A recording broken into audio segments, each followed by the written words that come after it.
Dave levantou um ótimo ponto.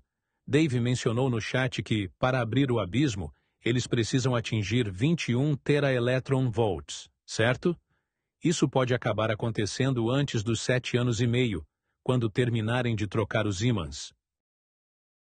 Sim, 2026 é quando as colisões em alta potência vão acontecer, com os novos supercondutores de nióbio-estanho. Eles estão substituindo os ímãs de titânio pelos de nióbio-estanho supercondutores. É isso que será instalado quando forem para colisões de alta potência e alta luminosidade em 2026.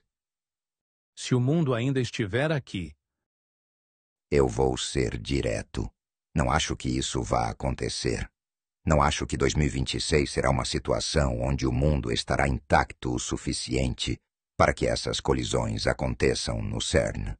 Não acredito que o CERN estará em condições de fazer qualquer coisa. Mas antes disso, em cerca de 2 anos? Sim, colisões de baixa potência, de baixo nível, vão começar. E eles estarão usando o SPS, o síncrotron de prótons supercondutor, que é um acelerador circular baseado em anel, não um colisor, mas um acelerador que, então, injeta partículas no anel principal, que conhecemos como o Grande Colisor de Hadrons. Então o SPS é parte de uma cadeia? Sim, é uma cadeia de pré-aceleradores. O SPS pré-acelera prótons a 400 gigaelectron-volts, que são, então, injetados no anel principal, onde são ainda mais acelerados. Agora, chegam a 99,999% da velocidade da luz. E o que acontece depois disso? Essas partículas são organizadas em 2 feixes de partículas circulando em direções opostas. Esses feixes podem ser cruzados para colisões em ângulos de 45 graus, ou para colisões frontais, como no caso de íons pesados de chumbo, dentro de um dos 4 detectores. Então, são os pré-aceleradores SPS que vão fornecer, através de linhas de feixe, essas linhas retas que se irradiam de um síncrotron, colisões de baixo nível em cerca de 2 anos. Eles também continuarão usando o acelerador linear A-Wake. E o que tem de especial sobre o A-Wake? Bem, a câmara de aceleração dele tem apenas 10 metros de comprimento, mas usa aceleração por onda de plasma. Isso significa que, em uma distância de apenas 10 metros dentro do tubo, com uma estrutura de 30 metros de comprimento, eles conseguem uma aceleração de partículas 1000 vezes maior do que no anel principal. Então mais colisões ocorrerão no CERN em 2 anos? Sim, em 2 anos haverá mais colisões acontecendo no CERN, e é aí que se abre o abismo. O que eles disseram abertamente é que estão abrindo uma porta interdimensional, pela qual vão enviar algo, mas não sabem o que voltará. Essa é uma citação de 2009, do então chefe de engenharia de computação, Sérgio Bertolini, no CERN. Exatamente. Essa frase foi dita por ele, referindo-se ao que eles estão tentando alcançar. Isso se alinha com o que eles têm dito sobre a abertura de um portal interdimensional. O que acontece depois disso, ninguém sabe, mas é um experimento extremamente perigoso e, de certa forma, estamos brincando com forças que não compreendemos completamente. Então você acredita que o CERN pode estar mexendo com algo muito maior do que eles deixam transparecer? Sim, sem dúvida.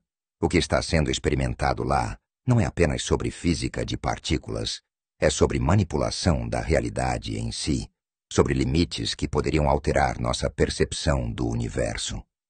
E o mais assustador é que eles não sabem exatamente as consequências disso. Então você está dizendo que, ao tentar manipular partículas subatômicas, eles estão mexendo com algo que pode afetar toda a estrutura da nossa realidade? Sim, é isso mesmo. Ao estudar partículas subatômicas e suas interações, eles podem estar tocando em algo muito mais profundo e desconhecido, algo que poderia ter implicações para o próprio tecido do espaço-tempo. Isso é assustador, porque ao mesmo tempo em que há um grande potencial para avanços na ciência, parece haver também um risco considerável. O que você acha que poderia acontecer se eles realmente abrirem esse portal interdimensional? O risco é enorme. Alguns cientistas já alertaram para os perigos de mexer com essas dimensões desconhecidas. Se algo for enviado através desse portal e não soubermos o que esperar, as consequências podem ser imprevisíveis. Existe uma possibilidade real de que possamos abrir um buraco no espaço-tempo ou até interagir com uma realidade paralela de uma forma que não podemos controlar. Você acha que as implicações dessas experiências podem ser sentidas em nosso mundo, mesmo que ainda não saibamos o que está acontecendo lá? Sem dúvida. Embora os experimentos no CERN pareçam isolados, eles estão lidando com forças que afetam o universo em um nível muito fundamental. O que está acontecendo lá pode ter repercussões muito além dos limites do laboratório. Você acredita que estamos em perigo real devido a essas experiências? É possível. Embora muitas pessoas acreditem que tudo está sob controle, o CERN está lidando com algo que vai além da nossa compreensão atual. E com a aceleração das colisões e a abertura desses portais, as chances de algo sair do controle são muito reais. E o que você acha que deveria ser feito para evitar esses riscos? Deveríamos parar com esses experimentos? Na verdade, é um dilema.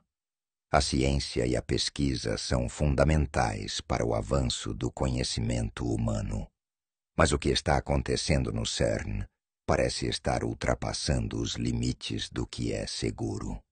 Talvez seja hora de reavaliar esses experimentos antes que algo irreversível aconteça. Porém, também há forças poderosas que não querem interromper esses estudos, seja por ego, lucro ou uma crença cega no controle que acreditam ter sobre essas forças. Então você acredita que há uma verdadeira falta de cautela por parte dos cientistas no CERN? Sim, definitivamente. O apetite por descobertas e inovações é tão grande que muitos parecem ignorar os riscos potenciais.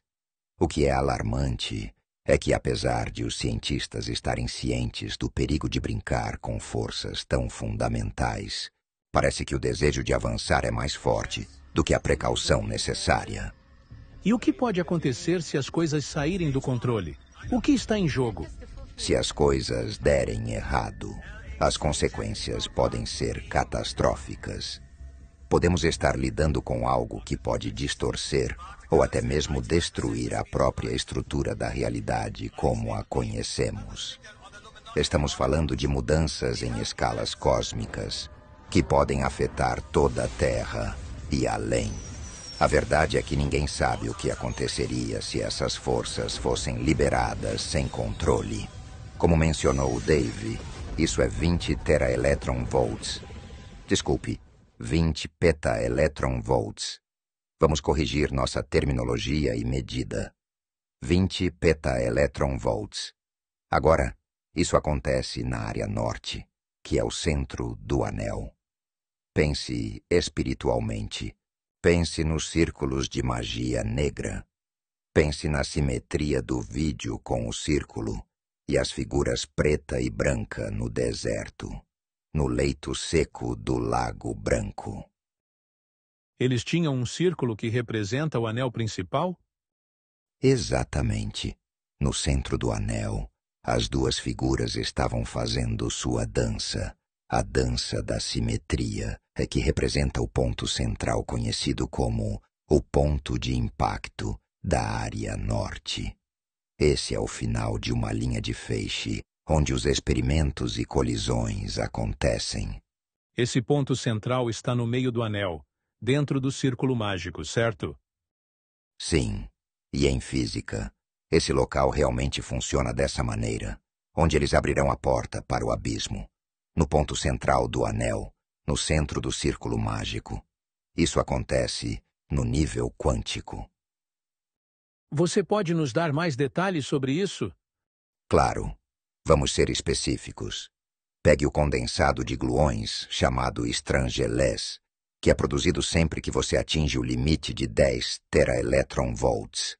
Eles têm operado a 13 ou 12 teraelectronvolts e agora estão indo para o quadrilhão de petaelectronvolts, usando os Strangeless, o material mais explosivo no universo conhecido, nos cenários da teoria do Big Bang.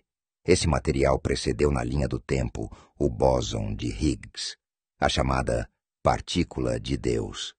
Dizem que o bóson de Higgs e o campo de Higgs geram toda a matéria no universo conhecido. No entanto, isso veio, antes, gerando a partícula de Deus. Eu chamo os Strangeless de partícula de Satanás, se preferir. Mas isso é uma forma eufêmica de se referir a eles.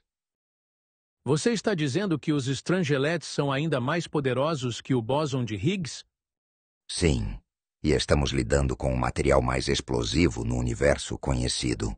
Quando comparados às explosões nucleares, seja fissão ou fusão, eles são tão poderosos quanto fogos de artifício, se tivermos uma ideia da magnitude. O que eles farão primeiro é colocar os Strangeless no final dessa linha de feixe, no centro do anel principal, no ponto de impacto da área norte. E o que acontece depois disso? Os Strangelets serão imediatamente bombardeados por mais Strangelets. O que eles buscam fazer no nível quântico agora é trabalhar com o condensado de gluões de Strangelets, o que foi publicado na edição de dezembro da revista Entangled Magazine. Nesse nível quântico, você tem quarks que estão ligados, e você pode ter 3 quarks, ou até 5 quarks, como o quark Pentac, que foi anunciado há 2 anos. E como esse processo afeta as partículas? Esses quarks são ligados por uma força conhecida como a força de gluões. Os gluões são partículas e uma força de ligação que mantém esses quarks juntos. A separação dos quarks, o afastamento deles, é o que ocorre quando superam a força de ligação nuclear, que é a força que mantém as partículas unidas. Você tem a força gravitacional e a força nuclear. O que estamos vendo no CERN é a tentativa de manipular essas forças fundamentais e entender melhor como elas interagem, como podem ser separadas ou controladas. O objetivo é superar a força nuclear, uma das forças mais poderosas do universo. E qual seria o impacto disso? O que pode acontecer se conseguirem superar essa força? Bem, se conseguirem romper essa força de ligação, isso pode liberar uma quantidade massiva de energia. Estamos falando de uma liberação de energia que poderia ter efeitos devastadores. Os Strangelets, por sua vez, são tão instáveis e poderosos que a manipulação deles poderia resultar em algo muito além de uma simples colisão de partículas. E o que você acha que isso significa para a ciência, ou até mesmo para a humanidade como um todo? Significa que estamos brincando com o desconhecido. A física no CERN está tentando compreender os fundamentos do universo, mas ao fazer isso, estão tocando em algo que pode ser muito mais perigoso do que eles imaginam. Se conseguirem controlar, os Strangeless e a força de gluões podem estar no caminho para manipular a própria estrutura da matéria e do espaço-tempo. Ou seja, estamos lidando com uma verdadeira força capaz de alterar a realidade? Exatamente. Não sabemos até onde isso pode nos levar. O que estamos fazendo agora no CERN é um passo importante, mas também muito arriscado. Ao tentar manipular essas forças fundamentais, podemos estar abrindo portas que não deveríamos abrir. Bem, não estamos superando a gravidade. Estamos superando a força atrativa nuclear que mantém os quarks unidos. Para superar essa força e assim separar violentamente, explosivamente, esses quarks, usando quarks para separar quarks, você Precisa de muita potência. Estamos no nível do quadrilhão de petaelectron-volts. Essa separação violenta causa uma fissura no contínuo espaço-tempo. Quando você está rasgando o tecido, quando está partindo o véu, por assim dizer. Não estou sendo blasfemo, estou usando uma analogia. Então, você está falando sobre separar os quarks de uma maneira que afeta o espaço-tempo em si? Sim, exatamente. A separação dos quarks resulta na abertura da porta para o abismo. Uma porta interdimensional.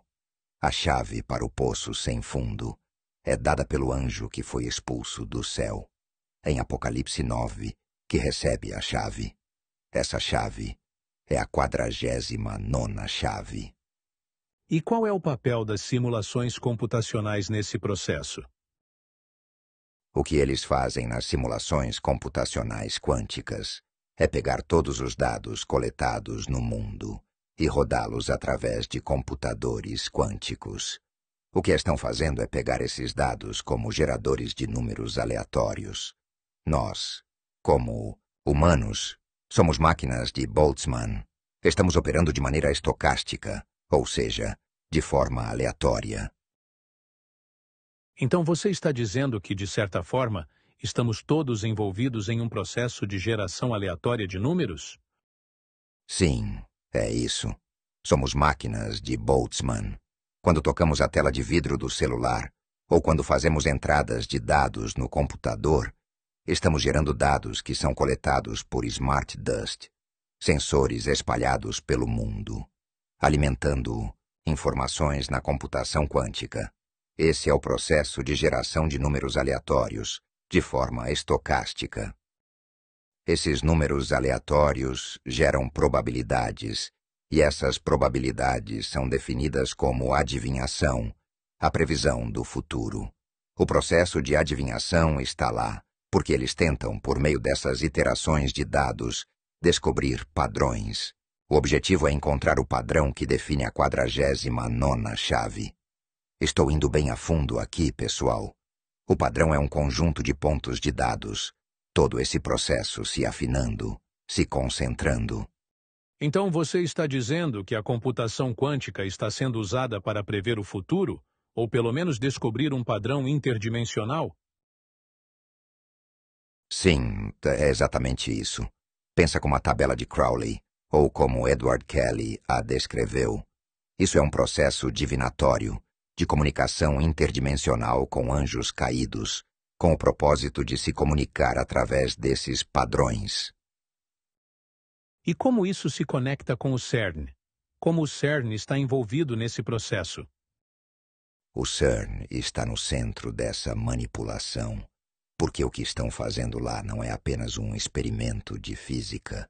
Eles estão tentando acessar outra dimensão, outro nível de existência, usando essas ferramentas de computação quântica e esses dados aleatórios para se comunicar com forças que não pertencem a essa realidade. O CERN não é apenas um acelerador de partículas, é uma porta de entrada para algo muito maior. Você está sugerindo que o CERN pode estar tentando abrir um portal para uma dimensão alternativa ou para uma força além do entendimento humano? Exatamente. E a chave para isso está nos padrões que estão descobrindo nas simulações e nos dados gerados. É uma tentativa de se comunicar com entidades interdimensionais. O CERN está tentando manipular o espaço-tempo e talvez até alcançar seres ou forças de outra realidade, algo que vai além do que estamos preparados para entender. Conhecimento proibido dos anjos caídos através de um dispositivo de comunicação espiritual.